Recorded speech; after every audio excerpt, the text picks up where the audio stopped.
Daniel Foster stood at the back of the council chamber and watched the circus unfold before him. His hands stayed clasped behind his back, the way they taught him in the military. His face showed nothing. Inside, anger burned like a slow fire. The chamber was huge. It stretched up so high that Daniel could barely see the ceiling. Thousands of seats curved around a central platform where representatives from hundreds of worlds sat. Light came from everywhere and nowhere at once. The air smelled strange, filtered and processed to accommodate dozens of different species. Ambassador stood on the speaking platform. She was a small woman with gray hair and tired eyes. She had been Earth's voice at the Galactic Council for 5 years. Daniel had only been her assistant for 6 months, but he had already learned one important thing. The galaxy did not respect humanity. Spoke clearly into the translator device. Earth requests expanded trade access to the sector. Our merchants have proven reliable. Our goods are of high quality. We ask only for the same opportunities granted to other member species. A sound rippled through the chamber. It took Daniel a moment to recognize it. Laughter. They were laughing at her. High Magistrate rose from his seat. He was tall and thin, covered in a dark exoskeleton that clicked when he moved. His species had ruled the council for 3,000 years. 4 eyes gleamed as he looked down at. The human speaks of equality, said. His voice boomed through the chamber without need for amplification. How entertaining. Tell us, Ambassador, how long has your species traveled the stars? 300 years, 400. 312 years, answered calmly. More laughter erupted, spread his forearms wide. 300 years, children playing with rockets. My people have sailed between the stars for 50,000 years, the Saurians for 40,000. Even the Aquarians, young as they are, have 15,000 years of spacefaring history. A reptilian figure stood up several rows below. Representative of the Saurian Dominion smiled, showing rows of sharp teeth. Perhaps we should applaud the humans for learning to leave their muddy little world at all. After all, it only took them how long to evolve. They still have body hair, like primitive animals. The chamber filled with sounds, clicks, hisses, warbles, all the alien versions of laughter. Jaw tightened, but her voice stayed steady. Our request is based on economic merit, not evolutionary timeline. Earth's trade record speaks for itself. Your trade record, a watery voice called out. Envoy of the Aquarian Collective bobbed in her liquid-filled seat. You trade raw materials and simple goods. You have nothing we cannot get elsewhere, and usually cheaper. Why should the Council waste time on a species that offers nothing unique? Daniel's hands clenched behind his back. He forced them to relax. This was not the time, had warned him before they entered the chamber. Stay quiet. Stay calm. Let her handle it. But watching them mock her, mock all of humanity, made his blood boil. Tried again. Earth also requests consideration for expanded voting rights. Currently, we have 1 vote shared among all human colonies. Species with similar population numbers have 3 to 5 votes. We ask only for fair representation. Laughter cut through the air like a blade. Fair representation. The humans want to vote on matters they cannot possibly understand. They want to sit at the table with civilizations that were building star empires when their ancestors were still living in caves. We were not living in caves 300 years ago, said quietly. No, leaned forward. Then where were you living? In wooden structures, stone buildings? How quaint, how very advanced. The insults continued for another 20 minutes. Every time tried to speak, someone interrupted her. Every point she made was dismissed or mocked. Daniel counted 3 different representatives who did not even bother to hide their contempt. They sat in their seats, looking at data screens or talking to their neighbors, while stood alone on the platform. Finally, called for a vote. All in favor of granting Earth's petition for expanded trade access and voting rights. Silence filled the chamber. Not one hand, claw, or tentacle rose. All opposed. A forest of limbs shot up. The vote was not even close. It was not even dignified. Some representatives did not bother to vote at all. They simply sat there as if Earth's request was too trivial to acknowledge. The petition is announced. Perhaps in another decade the humans will have developed enough to warrant reconsideration, or perhaps not. This council is adjourned. The representatives began to file out. Daniel moved quickly to side. She stood on the empty platform, staring at nothing. Her face was pale but composed. Ambassador, Daniel said softly. I'm fine, she replied. but her hands shook as she gathered her data pad. They walked through the corridors of Station Harmony in silence. Other delegates passed them, some still chuckling about the meeting. A young avian diplomat looked at them with something like sympathy in her large eyes, but she said nothing. In their private quarters, finally sat down. She looked older than her 60 years. That was the 7th rejection in 3 years, Daniel. 7 times I have stood before that council and asked for basic fairness. 7 times they have laughed in my face. Daniel poured her a glass of water from the recycler. I noticed something today. Some of the younger species looked uncomfortable. The avians, the crystalline delegates, a few others, they did not join in the mockery. They also did not speak up, said bitterly. She took a long drink. Do you know what the worst part is? We saved 3 colony ships last year when they had engine failures. We gave the Aquarians the formula for treating red scale disease for free. We have done nothing but try to help, and they treat us like we are nothing. Daniel moved to his terminal and began composing his report. His fingers flew over the keys. Every word, every insult, every moment of humiliation went into the file. He encrypted it with the highest level security protocols and sent it directly to Earth. What are you doing? Asked. My job, Daniel answered, recording everything for the diplomatic archives. They won't care, said. Earth's government will read my official report, send their regrets, and tell me to try again in 6 months. They always do. Daniel finished his message and turned to face her. Maybe, but maybe this time will be different. Why would it be different? Because sooner or later, even the most patient person reaches their limit. Daniel walked to the window. Outside, ships came and went from Station Harmony, carrying delegates from 1,000 worlds. The Council thinks we need them more than they need us. They think we are desperate for their approval. They are wrong. Joined him at the window. You sound like you want us to leave the Council. I want us to have some dignity, Daniel said. I spent 10 years in the Space Navy before I became a diplomat. I learned something important in those years. Respect is earned, but it is also given freely between equals. What we have here is neither. They do not respect us, and they never will unless something changes. What could possibly change their minds? Daniel watched a massive Saurian battleship glide past the station. I don't know yet, but I know this cannot continue. No one can be expected to accept this kind of treatment forever, not even humanity.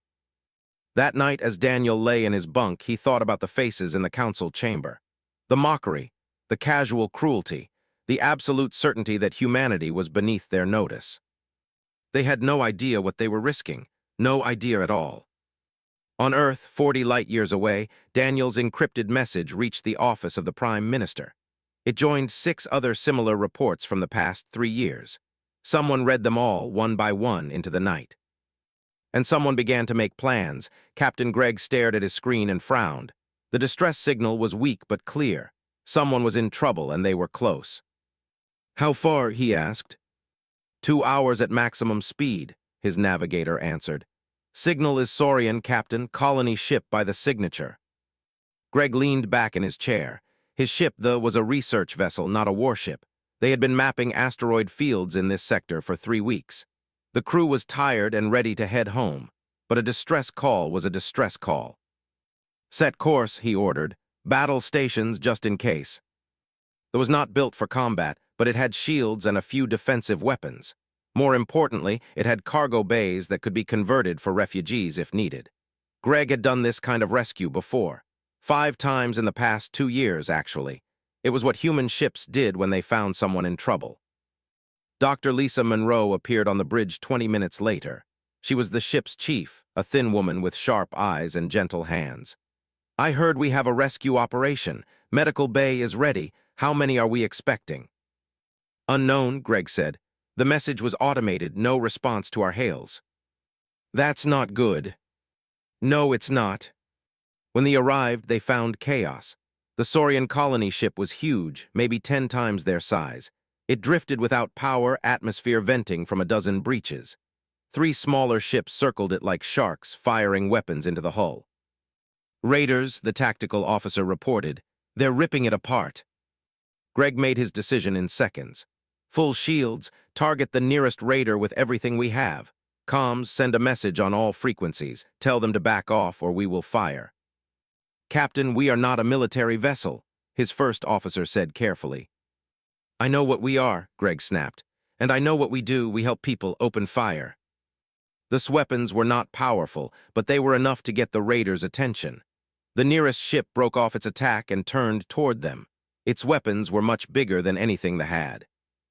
Evasive maneuvers, Greg ordered. Keep them busy. Comms, get me that colony ship. Someone over there must still be alive. The next hour was the longest of Greg's life. They dodged and weaved, its shields taking hits but holding. They could not win a fight, but they could be annoying enough to split the raiders' attention. Finally, one of the ships took damage from a lucky shot and retreated.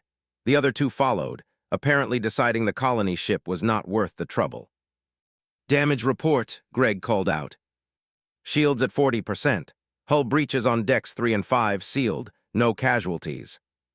Good, now let's see who we can save. The Saurian colony ship was dying. Its engines were destroyed, life support was failing, and fires burned in multiple sections. But sensors showed life signs, thousands of them. It took 6 hours to evacuate everyone. It was not designed for this. They packed refugees into every available space. Cargo bays, crew quarters, even the shuttle bay. Dr. Monroe and her medical team worked without rest, treating injuries and stabilizing the critical cases. Greg walked through the cargo bay and looked at the faces around him. Saurian civilians mostly, families with children. The young ones had large eyes and soft scales, not yet hardened like the adults. They looked scared and confused. An elderly Saurian approached him. She moved slowly, favoring one leg. You are the captain of this vessel. I am Captain Greg. You saved us, why? The question surprised him, because you needed help. We are Saurian, you are human. Our government treats your people with contempt at the council. Greg shrugged. I don't work for the council, I work for Earth, and on Earth we believe in helping people who need it, regardless of politics. The elderly Saurian studied him for a long moment, then she bowed her head. Thank you, Captain, my family will remember this. They delivered the refugees to the nearest Saurian military outpost 3 days later. 4,000 survivors filed off including 800 children. The Saurian commander, a stern male with silver scales, met Greg at the airlock. The refugees are all accounted for, Greg said. Medical reports are in the data package. Some of them will need ongoing treatment. The commander glanced at the files without interest. Acceptable, your service is noted. You're welcome, Greg said, waiting for something more. The commander looked at him with cold eyes. Did you expect gratitude? This is expected behavior from servant species. You assist your betters, that is the natural order.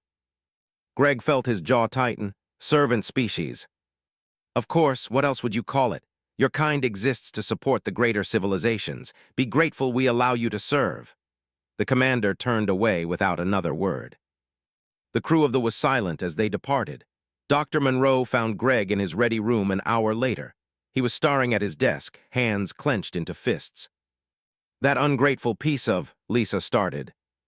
Don't, Greg interrupted. Just don't. Write up your medical reports. I need to file my own report with Earth Command. Are you going to tell them what he said? Every word. The news reached the Galactic Council within days. A human vessel had rescued 4,000 Saurians from raiders. It should have been a good story, a moment of cooperation between species. Representatives stood before the council and dismissed it with a wave of his clawed hand. The humans performed a basic rescue operation. How impressive. Perhaps they are learning their place in the galaxy. They can serve as rescue workers since they clearly lack the capacity for higher civilization. High Magistrate nodded. Indeed, let them save refugees and repair ships. It keeps them busy and out of more important matters. I hear they are quite good at taking orders. The chamber filled with laughter. The joke spread through the council, then through the diplomatic networks, then across the galaxy. Within a week, every species had heard about it. Humans were good for rescues, good for taking orders, good servants.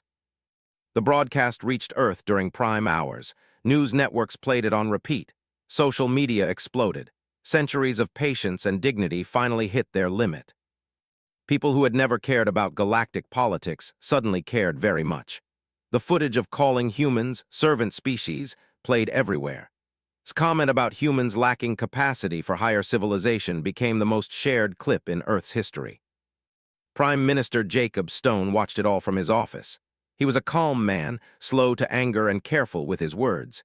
He had spent 5 years trying to build bridges with the Galactic Council, 5 years of diplomacy and patience. He picked up his phone and called Admiral, "I need you in my office, now." The Admiral arrived within the hour. She was a compact woman with steel-gray hair and eyes that missed nothing. "I saw the broadcast, Jacob. The entire fleet saw it." "What's the mood?" "Angry, very angry. Our people risk their lives to save aliens who treat them like garbage. It's not sitting well." Jacob pulled up a file on his screen. Reports, 7 diplomatic rejections, dozens of incidents of mockery and contempt, and now this. "What do you want to do?" "I want to know our options. Military options, diplomatic options, economic options, everything." Sat down. "Are you asking me what I think you're asking me?" "I'm asking you to prepare scenarios. We are done begging for respect we will never receive. It's time the Galactic Council learned something important about humanity." "What's that?" Jacob's voice was cold and hard. "That we don't need them, we never did, and they are about to find out how much they need us." Smiled. It was not a pleasant smile. "I'll have the scenarios on your desk by morning." That night submitted her resignation from the diplomatic corps. She was tired of being humiliated for a government that would never change. Daniel Foster read her letter and felt something break inside him. The kindest, most patient diplomat he had ever known had finally given up. He wrote his own letter to the Prime Minister. It was not a resignation. It was a warning. The Council thought humanity was weak because humans chose peace. They thought patience meant submission. They were about to learn the difference between choosing not to fight and being unable to fight. On military bases across Earth and its colonies, orders went out. Quiet orders, classified orders, ships began to move. Resources began to shift. Plans that had existed only in theory began to move into practice. The Galactic Council had no idea what was coming. They were too busy laughing. Ambassador Richard Park walked through the corridors of Station Harmony with measured steps. He carried no staff, no assistants, no security detail, just himself and a small data pad. Behind him, every human diplomat on the station was packing their belongings and preparing to leave. Richard was not like. He had not spent years being diplomatic and patient. He was a lawyer before he became a diplomat, and lawyers understood leverage. Earth had finally decided to use theirs. The council chamber was full when he arrived. Word had spread that Earth was making some kind of announcement. Most representatives expected another petition, another request that they could reject with laughter. High Magistrate sat in his elevated seat, already looking bored. Richard walked to the speaking platform. He did not bow, he did not make any gesture of respect. He simply stood there and waited for silence. "The Galactic Council has made its position regarding humanity very clear," Richard began. His voice was calm and flat. "You view us as primitives, as servants, as a species unworthy of equal standing. We have heard your message, we accept it." A murmur ran through the chamber. This was not the usual script. "Effective immediately, Earth is withdrawing from all Galactic Council activities. We are recalling our diplomats, our observers, and our staff. We will no longer participate in council votes, council debates, or council functions of any kind." Leaned forward. "Is this a tantrum, Ambassador Park? Are the humans upset that we will not treat children as equals?" "No tantrum," Richard replied. "Simply a logical conclusion. You have stated that we lack the capacity for higher civilization, that we exist to serve our betters. We are merely accepting your assessment and acting accordingly." Stood up, his scales rippling with amusement. "So you will isolate yourselves, hide on your little world? This proves our point exactly." "Isolation was not the word I would use," Richard said. "But yes, we will be withdrawing from your affairs entirely. This includes all humanitarian missions, all rescue operations, and all aid programs to Council species." The murmur grew louder. Envoy's voice cut through the noise. "What humanitarian missions? What aid programs?" Richard touched his data pad. Holographic displays appeared throughout the chamber, visible to every representative. Numbers, lists, detailed records. In the past 10 years, Earth vessels have conducted 847 rescue operations in Council space. These operations saved 2,300,000 lives from 70 different species. We did this at our own expense, with no compensation, and often at significant risk to our crews. The displays changed: medical formulas, treatment protocols, research data. Earth Medical Research has developed cures or treatments for 34 diseases affecting Council species. We shared this research freely without patent or licensing fees. The red scale disease that was killing Aquarians, we cured that. The neural degradation affecting elderly, we solved that. The reproductive issues plaguing saurian colonies, we fixed that. More data appeared: agricultural techniques, engineering solutions, environmental restoration methods. Human agricultural techniques have prevented or ended famines on 19 Council worlds. Our engineering teams have repaired infrastructure on 42 stations and outposts. Our environmental specialists have cleaned up ecological disasters on 8 planets. The chamber was quiet now. Representatives stared at the displays, many seeing the full scope of Earth's contributions for the first time. "All of this ends today," Richard said.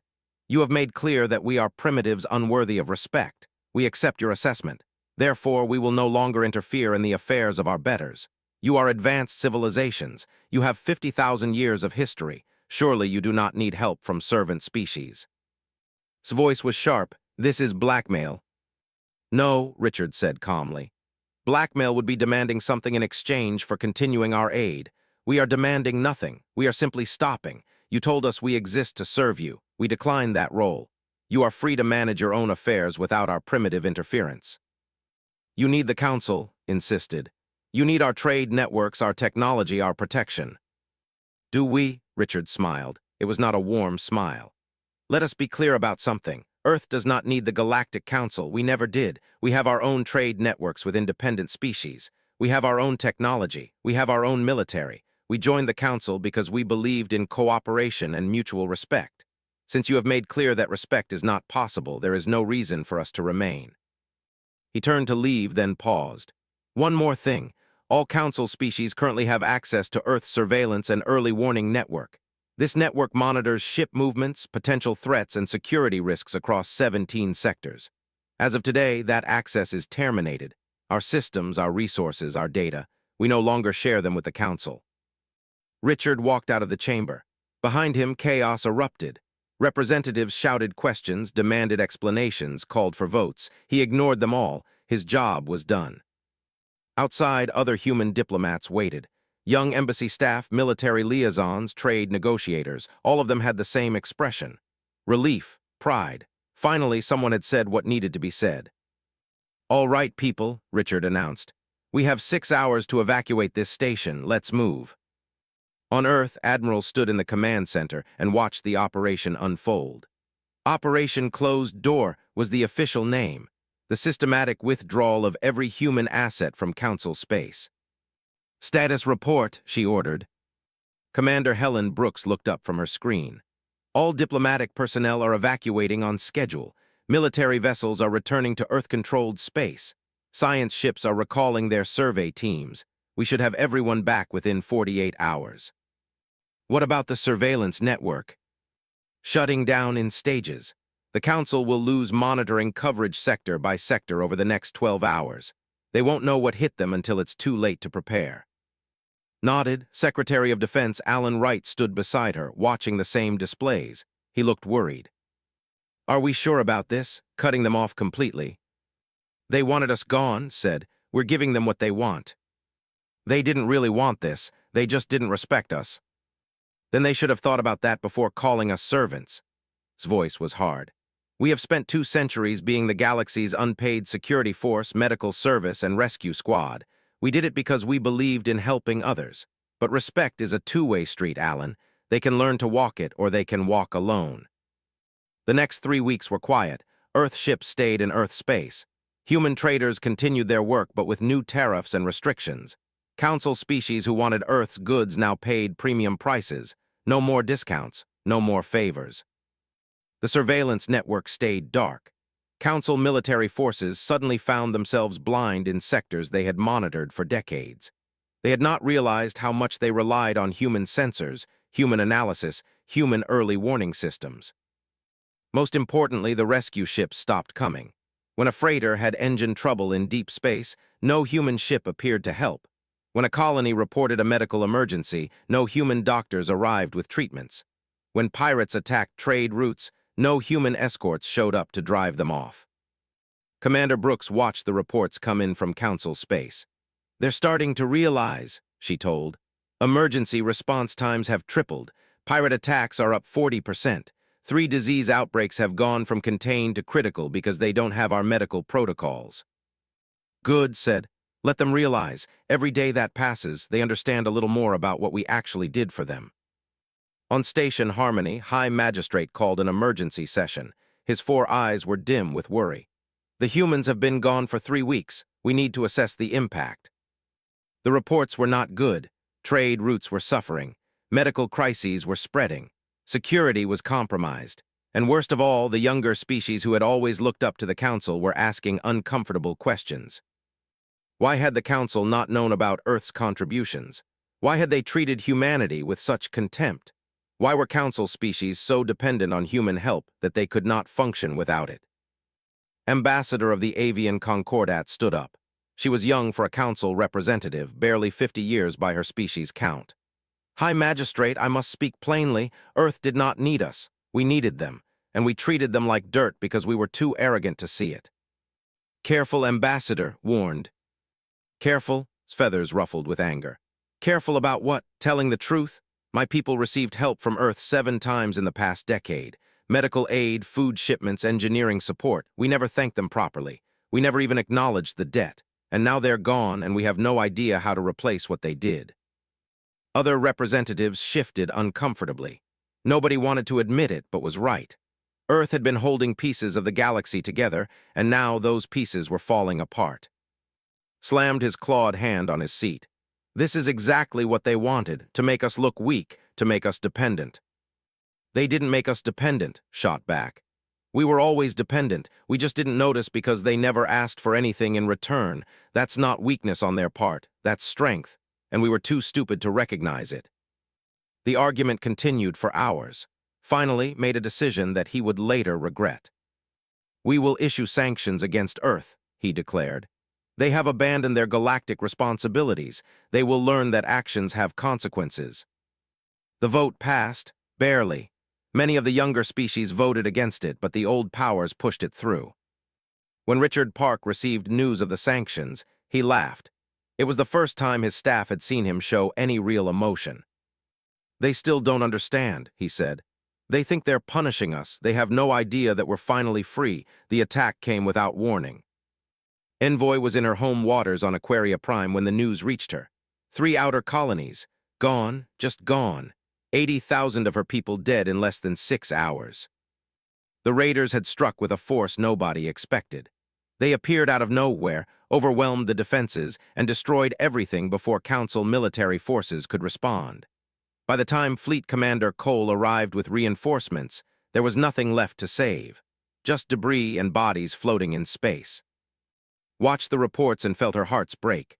The colonies had families, children, artists and teachers and farmers, all dead because nobody saw the raiders coming. "How," she demanded at the emergency council session, "how did an entire fleet move through 3 sectors without being detected?" Fleet Commander Cole looked tired. He was an older, his exoskeleton from decades of service. "Because our early warning systems didn't catch them. The surveillance network in those sectors has been dark for 2 months." "What surveillance network?" "The human network," Cole said quietly.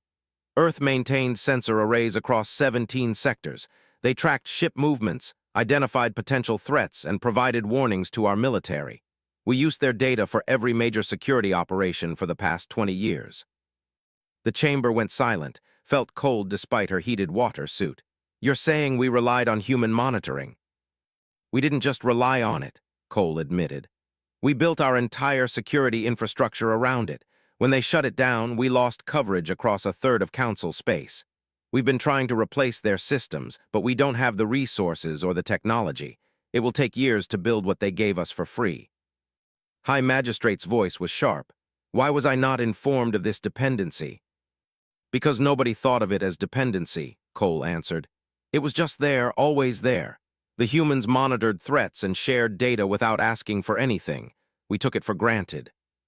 stood up, his scales pale. This is a disaster. 3 colonies lost because we didn't have human warnings. What else are we missing? The answer came 2 weeks later when red scale disease broke out on Saurian agricultural worlds. The disease had been controlled for 8 years, ever since Earth developed the treatment protocol. But the protocols required regular updates as the disease mutated. Updates that came from human research labs. Updates that stopped coming when Earth stood in a hospital on Sauria Major and watched his people suffer. The disease turned scales brittle and caused organ failure. It was painful and slow. Doctors tried to recreate the human treatments from old records, but medical research was not simple. They were missing key components, critical data that Earth had never shared in the public databases. "Why didn't we have the complete formulas?" asked the chief medical officer. "Because we didn't need them," the doctor replied bitterly. "Earth provided updated treatments every year, free of charge. We just used them. Nobody thought to ask how they were made or what the base research was." "Contact Earth, request the protocols." "We did 4 days ago. We received an automated response acknowledging the request. Nothing else. Thousands are dying, Representative, and we can't save them because we were too proud to properly archive the help we were given." Left the hospital and went to his private chambers. He sat alone in the dark and thought about Captain Greg, the human who saved 4,000 Saurians from raiders. The human had called a servant. The human whose people were now letting people die. No, that wasn't fair. Earth wasn't letting anyone die. They had simply stopped providing help that was never appreciated. There was a difference, a painful difference. The economic damage hit next. Pirates raided Council trade routes with impunity. Ships that used to be escorted by human vessels now traveled alone. Merchant captains who had never worried about attacks suddenly faced constant danger. Ambassador reviewed the reports and felt sick. 70% of pirate attacks in the sector were prevented by human escorts. 70%. And we never even paid them. They just did it because ships needed protection. "How much has piracy increased since they left?" her aide asked. "Triple. Merchant losses are in the trillions. Insurance rates have skyrocketed. Some trade routes are being abandoned entirely because they're too dangerous." Fleet Commander Cole tried to fill the gaps. He repositioned Council military vessels to protect the most critical routes. But the Council fleet was not designed for escort duty. They were built for large-scale combat, not protecting individual ships from raiders. More importantly, they lacked the coordination systems the humans had used. Earth's ships communicated on networks Cole's people couldn't access. They shared real-time data about threats, positions, and tactics. They worked together like a single organism instead of individual units. Cole's forces worked like they always had, slower, less efficient, and not nearly enough. "We need more ships," he told the Council, "or we need to negotiate with Earth for their protection protocols." "Negotiate?" His voice was ice. "They are the ones who abandoned their responsibilities. They should come to us." "They don't think they abandoned anything," said. "They think we drove them away, and maybe they're right." The younger species began to have private conversations. Ambassador met with representatives from the Crystalline Communion, the Avian Concordat, the Mineral Collective, and others. They gathered in secured rooms away from the older council members. "We need to acknowledge the truth," said. "Earth held the galaxy together. We didn't see it because they never asked for credit, but now that they're gone, everything is falling apart." A crystalline representative shimmered with distressed colors. "My people are suffering from the fade, a disease that dims our light and eventually kills us. Earth was working on a cure. They were close to a breakthrough. Now that research has stopped. Our people are dying because we treated their scientists with contempt." An avian diplomat ruffled her feathers. "The humans shared their agricultural methods with us freely. Our food production increased 40%. Then we mocked them at the council and wondered why our crops started failing when their advisors left." "We can't continue like this," said. "Every week without Earth's help, more people die, more colonies struggle, more systems fail. The old council members are too proud to admit the mistake, but we don't have to be." "What are you proposing?" the crystalline being asked. "I'm proposing we contact Earth directly, not as representatives of the council. As representatives of our own people, we apologize, we ask for help. We offer genuine respect and cooperation." "We'll be furious." "Let him be furious," said. "Our people matter more than his pride." Richard Park received the first private communication 2 days later. It was from marked personal and encrypted. He read it carefully, then forwarded it to Prime Minister Stone with his recommendation. "They're starting to understand," he wrote, "but only the younger ones. The old guard is still too stubborn." More messages came. Representatives from a dozen species all saying similar things. "We were wrong, we need help, we want to make this right." Prime Minister Stone read them all. Then he made his decision. "Send a response," he told Richard. "Tell them Earth is willing to talk, but not with the Galactic Council, only with individual species who approach us with genuine respect. Make it clear that the old relationship is over. If they want cooperation, it will be as equals or not at all." Back on Station Harmony, High Magistrate sensed he was losing control. Younger species were having conversations he wasn't part of. Some were even questioning the Council's authority openly. The galaxy was changing and didn't like the direction. He called another emergency session. "The humans think they can dictate terms to us. They think they can pick and choose who receives their aid. This is unacceptable. We must show them that the Galactic Council still has authority." "What authority?" asked quietly. "They don't answer to us. They never did. We just convinced ourselves they did because they were cooperative." "They abandoned their galactic responsibilities," insisted. "What responsibilities?" Stood up, her wings spread wide. "Show me the treaty where Earth agreed to rescue our ships. Show me the contract where they promised to cure our diseases. Show me the law that required them to protect our trade routes. You can't, because those things were never requirements. They were gifts, and we treated those gifts with contempt." "You forget yourself, Ambassador." "No, High Magistrate. I remember myself. I remember who I represent. My people are dying from diseases Earth could cure. My merchants are being robbed because Earth's escorts are gone. My colonies are vulnerable because Earth's warnings have stopped. And all of this is happening because we were too arrogant to treat them with basic respect." Walked out of the chamber. Behind her, a dozen other young representatives followed. The old guard sat in their seats and watched the future leave them behind. Fleet Commander Cole approached after the session ended. "High Magistrate, we need to discuss reality. Earth's departure has created a security crisis we cannot solve. Not without years of preparation and resources we don't have." "Then find a solution," ordered. "The solution is obvious. We negotiate with Earth. We apologize. We offer genuine partnership." "Never." Cole looked at the old and saw something sad. Pride. Ancient, immovable pride that would drag them all down rather than bend. "Then we will watch the galaxy fall apart," Cole said, "because Earth was the glue holding it together, and we didn't even notice." Emergency Council session was the largest in 50 years. Every representative attended. The gallery was packed with observers. The entire galaxy was watching. High Magistrate stood at the center platform, his 4 arms raised for attention. "The Council has gathered to address a matter of critical importance.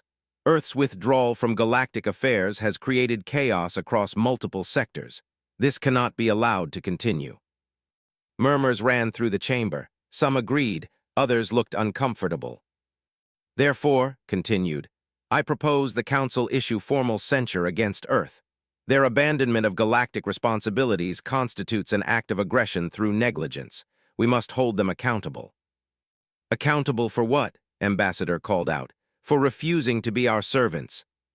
"For abandoning species in need," shot back. "They have medical research that could save lives. They have security systems that could prevent attacks. They withhold these resources out of spite." "They withhold nothing," said Standing. "They simply stopped giving things away for free to people who treated them with contempt. That's not aggression, that's dignity." Stood as well, though he looked reluctant. "Ambassador, I understand your point, but people are dying, saurian people, my people. If Earth has cures, don't they have an obligation to share them?" "Did we have an obligation to respect them?" asked quietly. "Did we have an obligation to thank them for decades of help? Did we have an obligation to treat them as equals instead of servants? We had no obligations, and neither do they." "Enough debate," declared. "All in favor of formally censuring Earth for abandonment of galactic responsibilities." The vote was close. The old powers voted yes. The younger species voted no. In the end, the censure passed by a narrow margin. The decision reached Earth within hours. News networks broadcast it continuously. The Galactic Council had officially declared Earth's withdrawal to be an act of aggression. Prime Minister Jacob Stone watched the broadcast with Admiral and Secretary of Defense Alan Wright. His face showed no emotion. "They actually did it," Alan said. "They blamed us." "They're scared," observed. "Scared people do stupid things." Jacob turned off the screen. "Schedule a global address. I'm speaking to Earth and the galaxy tonight." That evening, billions of humans gathered to watch their leader speak. Across the galaxy, on ships and stations and worlds, aliens tuned in as well, some curious, some angry, some hopping for reconciliation. Jacob sat at a simple desk. No flags, no ceremony, just a man talking to the universe. "People of Earth," he began, "and to those watching across the galaxy, the Galactic Council has issued a censure against humanity. They say we have abandoned our responsibilities. They say our withdrawal is an act of aggression. I want to address these claims directly." He paused, gathering his thoughts. Earth has been part of the galactic community for 312 years.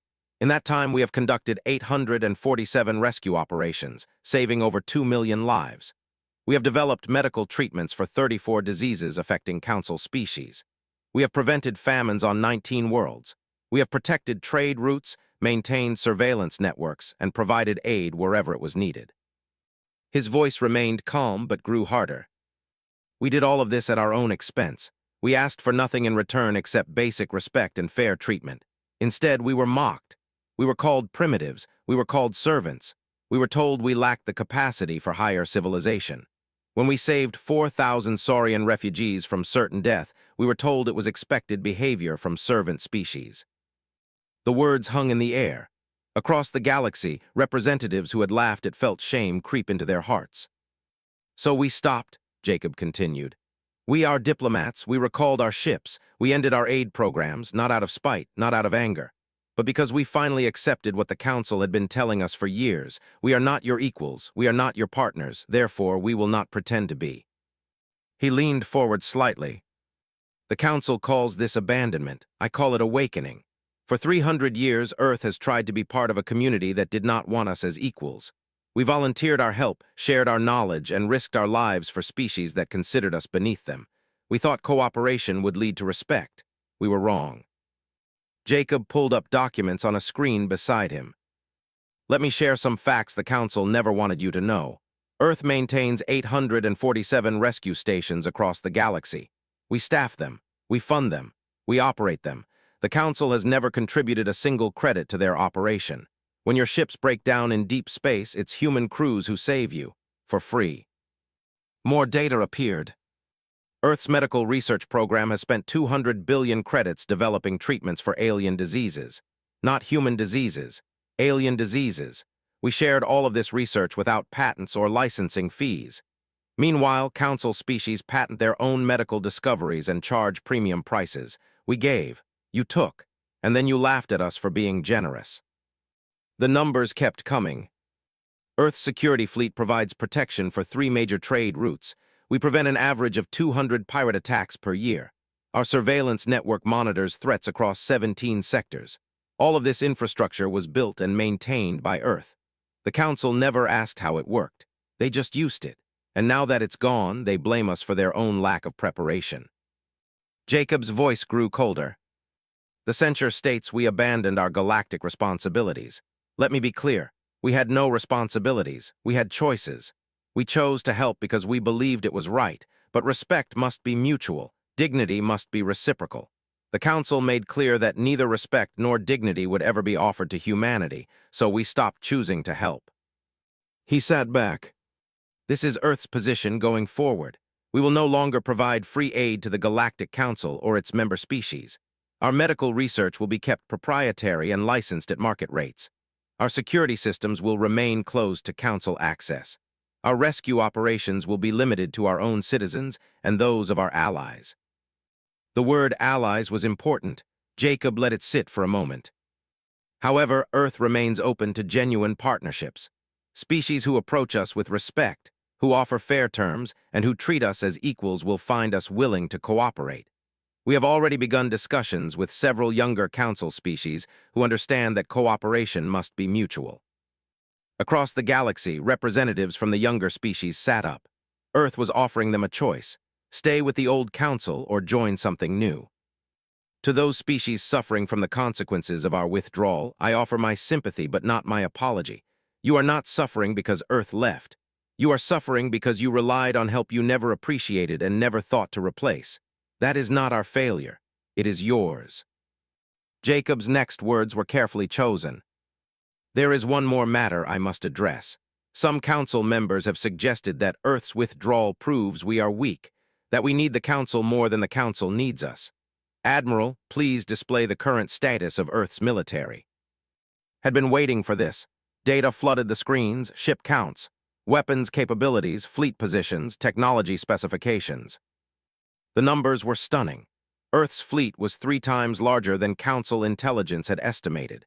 Human weapons technology was decades ahead of what the Council had assumed. Defense capabilities that Earth had carefully understated were now displayed in full detail. Earth has never threatened anyone, Jacob said. We have no interest in conquest or domination, but neither will we be bullied or disrespected. Our military exists to defend Earth and our allies. It is more than sufficient for that purpose. Fleet Commander Cole, watching from Station Harmony, felt his blood run cold. Earth had been holding back. All these years they had been powerful enough to challenge the Council militarily. They chose not to. They chose peace, and the Council mistook that choice for weakness. Jacob's final words were directed at High Magistrate, though he didn't say the name. To the Council leadership, I say this. When you are ready to offer genuine respect and equal standing, Earth will listen. Until then, we have nothing to discuss. We will build our own community with those who understand that dignity is not negotiable and respect is not optional. The address ended. The silence that followed was deafening. Within days, the galaxy began to shift. 12 younger species formally requested negotiations with Earth. They from Council activities and announced they were forming a new coalition based on mutual respect and fair cooperation. The Galactic Council's authority crumbled. Without Earth's infrastructure and without the support of younger species, the old powers found themselves isolated. Trade declined. Security deteriorated. Medical crises spread. High Magistrate called meeting after meeting, trying to hold things together, but the truth was undeniable. Earth had been the foundation. The Council had been the facade. Now the facade was collapsing. 6 months later, Daniel Foster stood in a new diplomatic complex on Luna. It was smaller than Station Harmony, but far more comfortable. Representatives from 20 species worked together in genuine partnership. No ridicule, no contempt, just cooperation. Had come out of retirement to lead the coalition. She looked younger than she had in years. The weight of constant humiliation had lifted from her shoulders. How does it feel? Daniel asked her. Different, admitted. Strange, I spent so many years trying to earn their respect. Now we have something better. What's that? Self-respect. We stopped begging to be accepted by people who would never value us. We built something new with people who do. That's worth more than any council membership ever was. On Earth, in the Prime Minister's office, Jacob Stone received a message. It was from High Magistrate, a request for a private meeting, an offer to negotiate Earth's return to the Council. Jacob deleted the message without responding. Some things could not be negotiated. Dignity was one of them. Entered his office. The Saurian government just requested access to our medical database. They're willing to pay licensing fees and offer formal apology for past treatment. What about? He resigned from the council last week. The new Saurian representative seems more reasonable. Jacob nodded. Set up a meeting, but make it clear that any agreement requires public acknowledgement of past wrongs. No more sweeping things under the rug. Understood. Turned to leave, then paused. Jacob, do you think understands yet that Earth never needed the council? Jacob smiled. It was not a kind smile. He understands, that's why he's so desperate. The council was built on the idea that older species were superior. Earth proved that wrong. We showed that patience isn't weakness, that service isn't submission, and that choosing not to fight doesn't mean you can't. They mistook our kindness for weakness. Yes, and now they understand that Earth's fury doesn't come from violence or threats. It comes from something much simpler. We stopped. We stopped helping people who didn't value the help. We stopped seeking approval from those who would never give it. We stopped pretending their disrespect was acceptable. smiled, "The galaxy will never be the same." "Good," Jacob said. "It needed to change, and sometimes change requires walking away from what isn't working." The Council had 50,000 years to learn how to treat others with respect. They failed. We're building something better, something based on equality instead of hierarchy, cooperation instead of condescension. Outside, Earth ships moved through space carrying supplies to new allies. Medical research continued, shared with those who valued it. Rescue stations reopened, staffed by humans and their coalition partners working together. The old council still existed, but it was a shadow of what it had been. The younger species had learned an important lesson. The oldest civilizations were not always the power without respect was hollow, and sometimes the voice in the room was the one worth listening to. High Magistrate sat alone in his chambers on Station Harmony. The halls were emptier now, fewer ships docked, fewer representatives attended sessions. The council was dying and he had killed it. Not with war, not with violence, but with arrogance, with cruelty, with the assumption that might made right and age made wisdom. He thought about the humans he had mocked, their patience, their service, their quiet strength. He had mistaken all of it for weakness. And now he understood. Earth's fury was not a weapon. It was a choice. The choice to stop giving what wasn't valued, the choice to walk away with dignity, the choice to build something new rather than fix something broken. It was realized too late the most devastating response Earth could have chosen, because violence could be fought, but absence left only emptiness and regret. The galaxy had learned its lesson. Respect could not be demanded, dignity could not be taken, and humanity would never again accept anything less than both.